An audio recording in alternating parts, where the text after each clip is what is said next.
Captiva. Hürmetli abonatçılar, sizlere hafta savdanın ikinci finalindeki Opshi Captiva'ları reklam etip hemen gelip hafta kredit, hafta barter, nakd pul asasında şu maçlarımızı xarid qilishlarınız mümkün. Videomuzu başladık. Küzet paravresi 2017 yıl 2.4 motor atmosferini S7 Captiva avtomobilimiz hafta savdada 200 milyon so'm. 30 milyon bilan kredit beramiz. 9 milyon 600'dan chiqadi avtomobilimiz 3 yilga kreditga chiqadi. Captiva navbatdagi 2012 qora svet S7 qilingan ideal holatda. Rodnoy avtomobilimiz bahası. Tak, bu maşinamızın probegi 146 milyon turk. Metallari bor. Bahası 150 milyon so'm. Captiva 2014 116 milyon kraskasi Rodnoy metan gazlar bor. Bahası 158 milyon so'm. Kredite e'tibor etamiz. 30 milyon bilan chiqarib beramiz 3 yilga 7 milyon 300 ming so'mdan tushib turibdi. Naqd kredit barter asosida xarid qila olasizlar.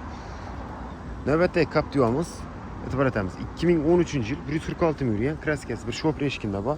Mashina benzinda bahası 153 milyon so'm. Xarid qila olasizlar. Avtosavdoda sotuvda.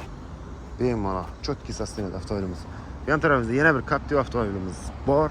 Yana biri geldi. Sotuv xudo xolasa shuni ham ko'rsatib beraman. 2016 yil ishlab chiqarilgan S7 Captiva'mız sotuvda. 16 yil S7 o'zi polniy zavodskoy, lekin motor ushlik bo'lib kelgan. Yumshoq bilan qo'yilgan benzinda 129 ming yurgan majigari bor. Holati zo'r, dini top-toza Captiva'mız 16 yil sotuvda. Bahasi 185 milyon so'm. 56 milyon bilan kredit beramiz. 7 milyon 500'dan 3 yilga kreditga chiqadi do'stlar. Naqd kredit barter asosida kelib shu mashlarimizni xarid qilaversangiz tavsiya etaman.